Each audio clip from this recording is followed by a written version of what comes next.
Good morning, good afternoon, good evening, wherever you may be across this great world of ours. Today is June 25th, 2026, and it's day 14 of my new video challenge. Um,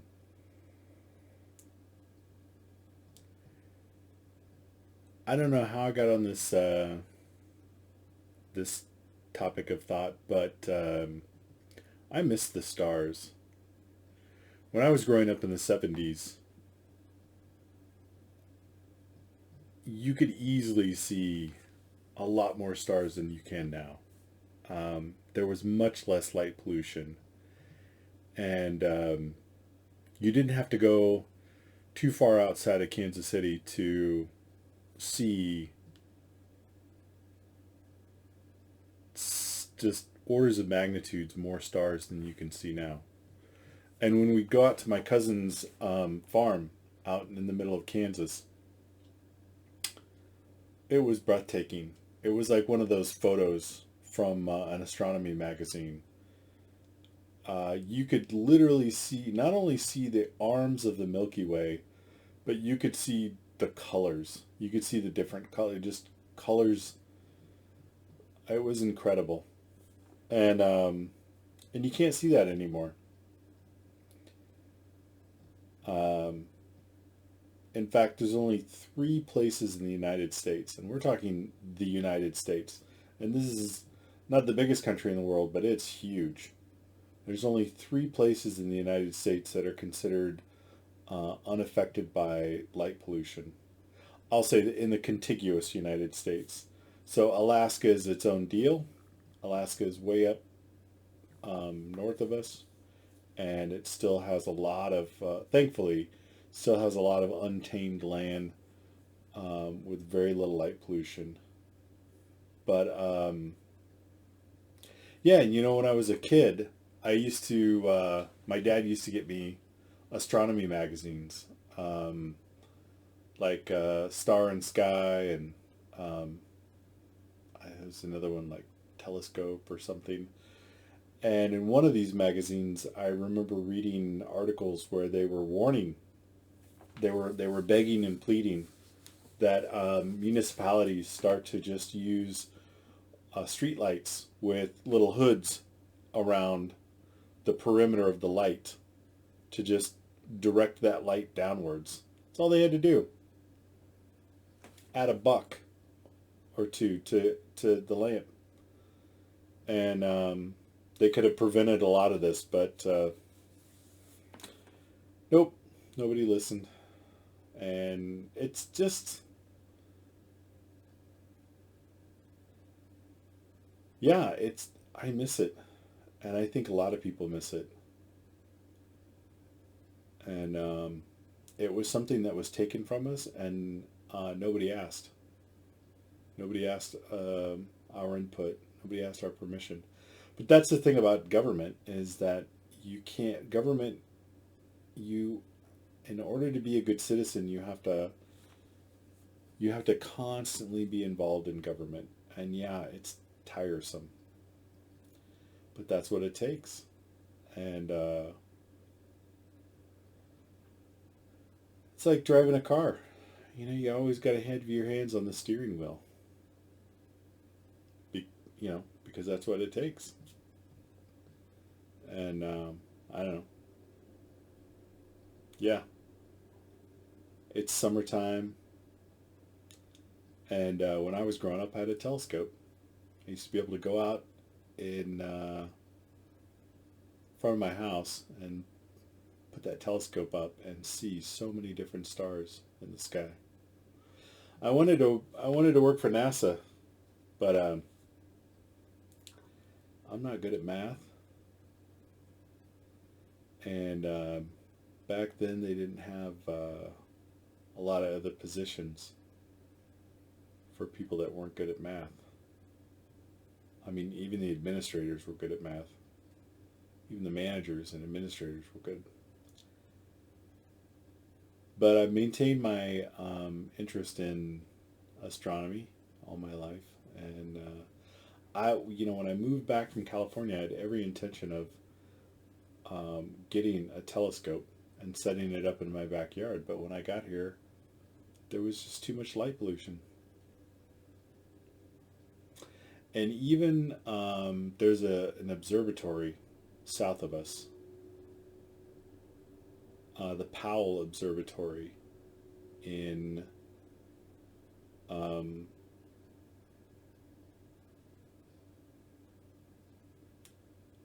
I can't think of the name of the town. It's a small town, pretty far south of us, and they are considering moving the observatory even further south because of the encroaching light pollution. Oh, crazy. It's just the little things like that that wear society down. And it doesn't seem like much, but it really is. It just adds to the general noise in the background. And it's sort of a death by a thousand cuts. But we can do something about it. We can. And it starts by just noticing these things missing in our lives. Um, you know, it's easy to say I wish for an easier, like a time when things were simpler times. I don't think they were simpler back then. They just weren't as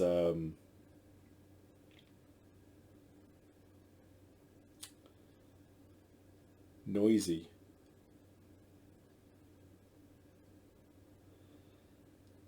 I think we just didn't have the ability yet to create all that noise and strip those beautiful things away. Uh, I guess what I'm trying to say is that we can still have clear skies. Um, it's within our capacity to turn the volume down. We just have to decide to do it.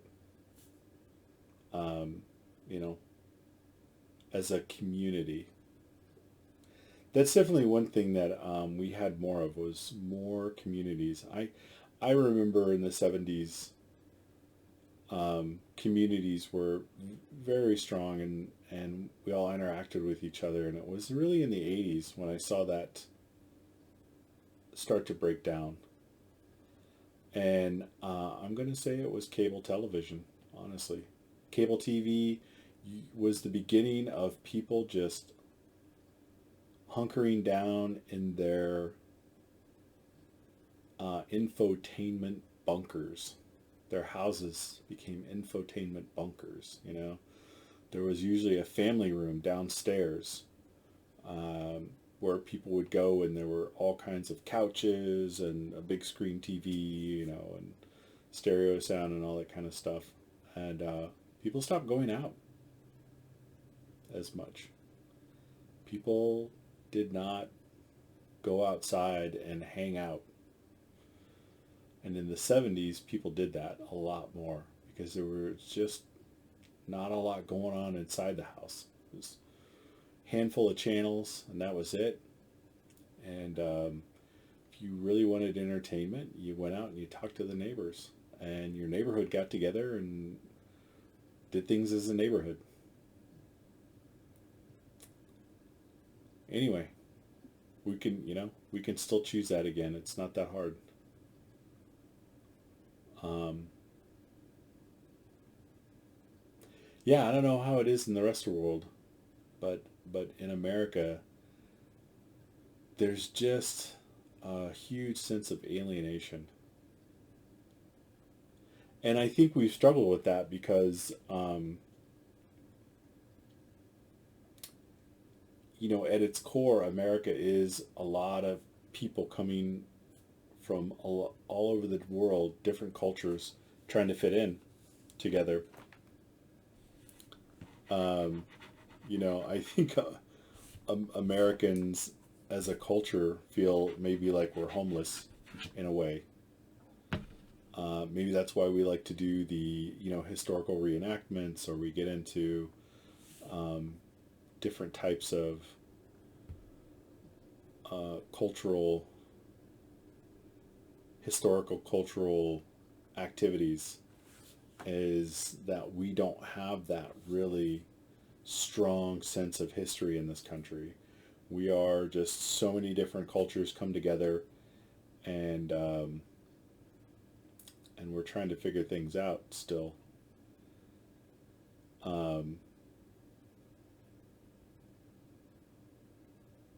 when I studied abroad in Germany, uh, some of my European friends over there were talking about how scary America seemed because they said, "Well, we've heard that you'll just pick up and move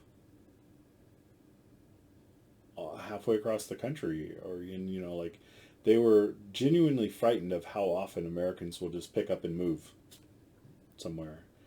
And I said, "Yeah, like there's a lot of different states, and we have the freedom to go anywhere we want. We don't have to ask anybody's permission. Nobody's going to pay you to move somewhere, but we have the right to. We are entitled to move to any state we want to. Um, no permission. There's no, you don't need to get a permit or anything like that. You just pack up and move. You go. You're like, yeah, I'm going to see what it's like over in that state. Uh, I mean, Europe's kind of getting there, right? Um, but yeah, just think of, Europe and half of Russia. You know, you could just pick up and move wherever you wanted to go. And all you had to do was figure out how to get there and figure out what kind of job you could get, and you can go. But yeah, it gives you an awful lot of freedom, but man, you got to really work on creating community. And we have been lulled out of community and into all of these sort of individual um, entertainment traps, right? Even movies, like hardly anybody goes to movies anymore because they're no longer a cultural thing. They're no longer a community thing where you would go and you would stand in line, you would wait, and you had to buy your tickets there at the door. And while you were waiting, you talk to people. You talk to people around you. You talk to complete strangers. And then a lot of I've been seeing in the World Cup um, videos that are coming out how people are saying they're just surprised that Americans will just talk to complete strangers. But when you think of American history, we came here as strangers. We had to learn to talk to strangers. Um, Back when I was in Germany, people made fun of Americans because we would smile at everyone, just almost like an automatic reaction. And, I said, well, think of it, in terms of back in the Wild West when you had all these people coming in. Most of them did not speak the same language. They didn't speak the same language. A lot of people came here, they didn't speak English, or they whatever, right? There was all these different languages, and people were, heading off into wilderness with no infrastructure, no police, no law enforcement, no, nothing like that. And you might come up upon somebody out there in that wilderness, and everyone was carrying a gun. And you were carrying a gun because, like, there's wild animals out there that will kill you, right? Never mind the Native Americans on whose land we were intruding. They were not happy about that either. But yeah, everyone was carrying guns. And so, what's the first thing you can do to signal you're not a threat? You smile. Nonverbal communication. You smile and you raise your hand and wave. Hi. Um, and yeah, that's become sort of ingrained into American culture, is that we smile at people because we're constantly meeting a whole bunch of strangers. Um, And so, yeah, there's a reason for all of these things. And I guess, Americans being from all different places in the world and getting thrown around the country so much, we definitely had to learn how to talk to strangers and create that community. It just, man, we need to do that more. It's tough right now. Um, and community is so important. It really is. Um, it's also how Americans learned how to laugh at ourselves, although I think we've kind of forgotten how to do that for the most part lately. Yeah, I remember growing up that everyone else around the world thought it was so strange that Americans could tell jokes about ourselves and laugh at ourselves. But again, it comes down to all these different people coming from all these different cultures and having all these different ways of doing things suddenly being thrown together and trying to figure things out. And we had to learn how to laugh at each other's differences and in the process laugh at ourselves, right? Um, in order in order to get along, in order to learn how to get along. Um, and it's so sad now that our country has forgotten its roots of that great tradition of immigration, which is what makes America great. That hands down, that's what makes America great. Yet all these people from around the world willing to leave everything they've ever known, come to this country and try and make something new for themselves, right? That initiative. That's what makes America. It's always what's made America great. Period. Um, yeah, it's time to try and embrace that again.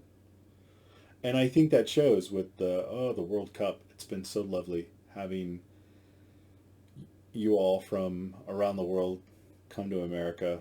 It's been so nice.